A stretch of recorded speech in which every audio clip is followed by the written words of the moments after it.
श्रीमद् भागवतम स्कंध 9 मुक्ति अध्याय 9 अंशुमान की वंशावली।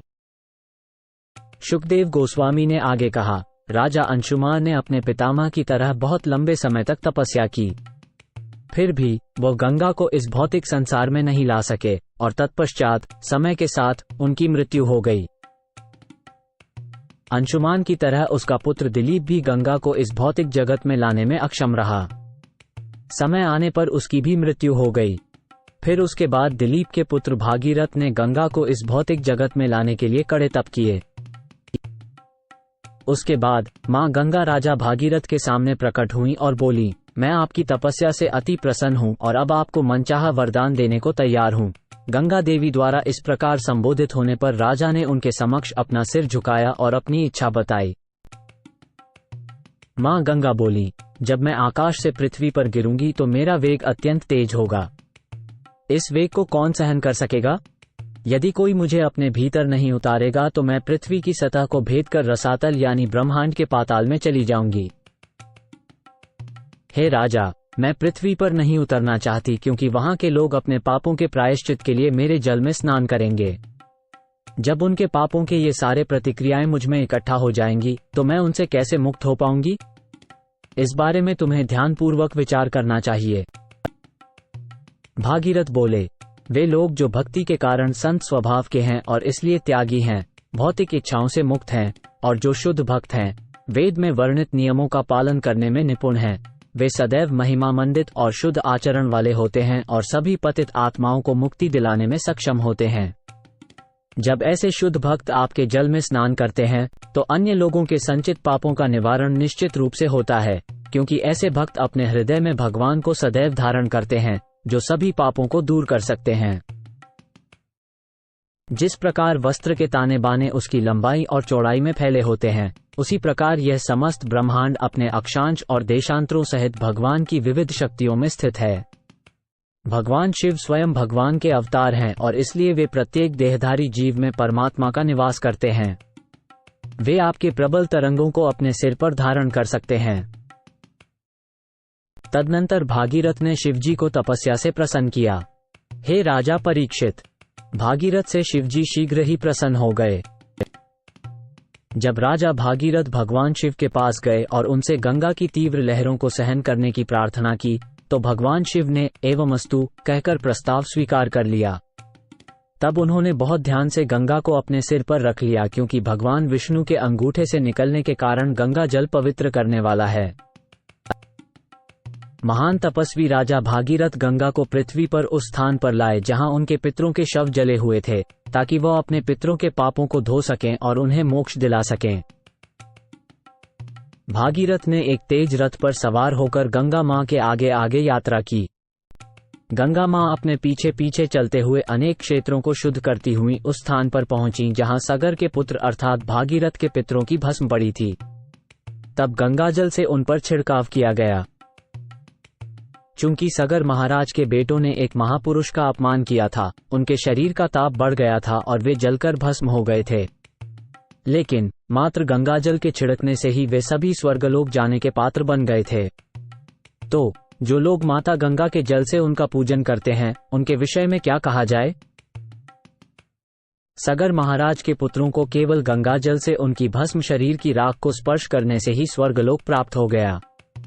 तो फिर उन लोगों के बारे में क्या कहा जा सकता है जो संकल्पपूर्वक श्रद्धा से गंगा मैया की पूजा करते हैं?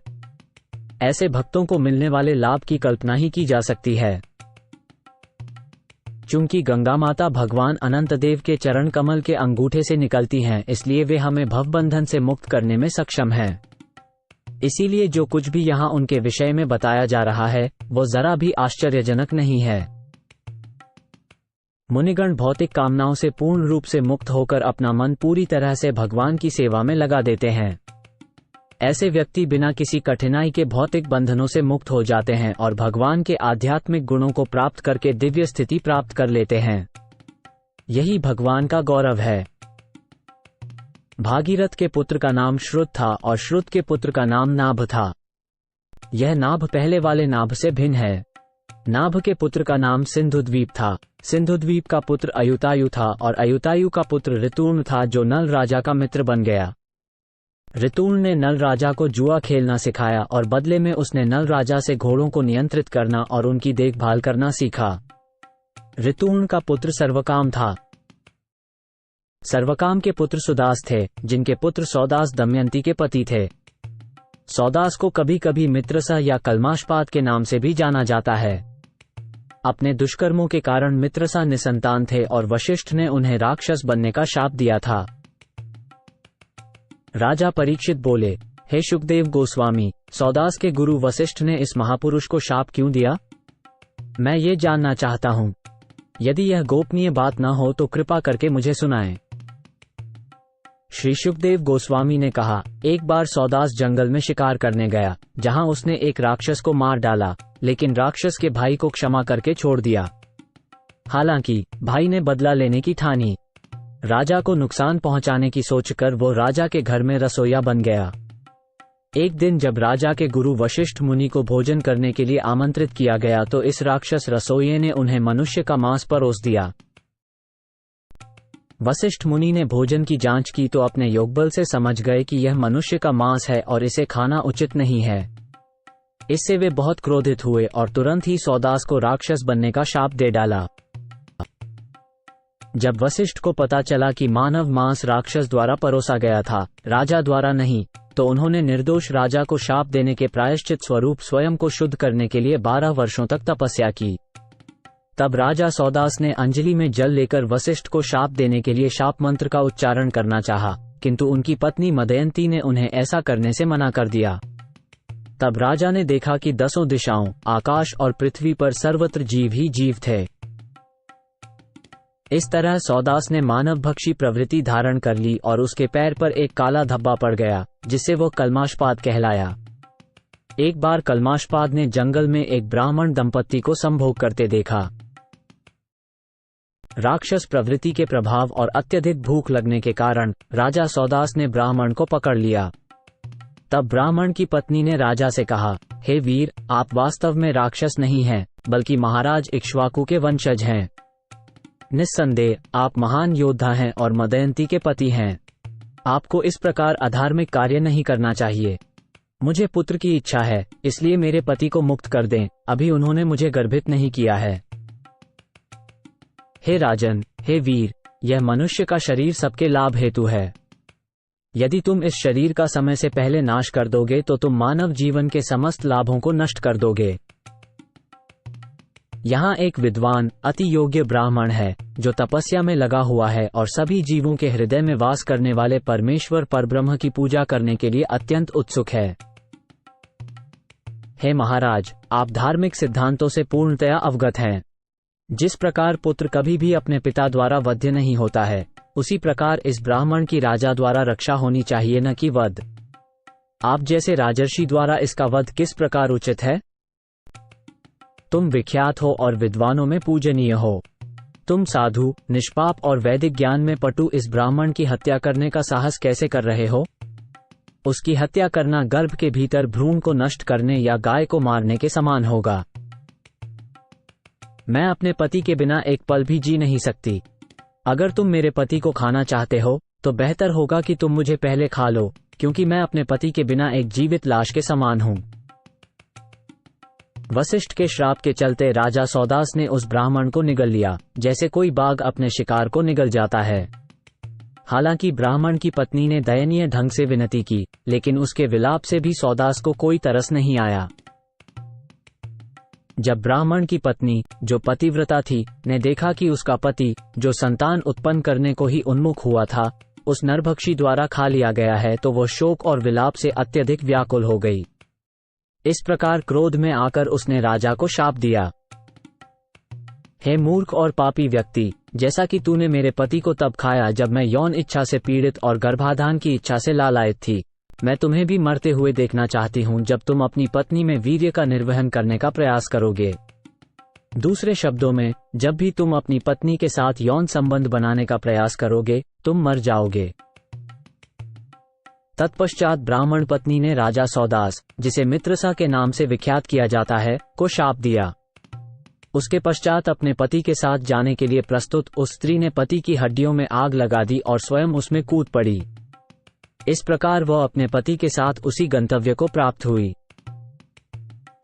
12 वर्ष बाद जब राजा सौदास को वशिष्ठ के शाप से मुक्ति मिली तो वह अपनी पत्नी के साथ रमण करने के लिए आया, किंतु रानी ने उसे ब्राह्मणी द्वारा दिए गए शाप की याद दिला दी।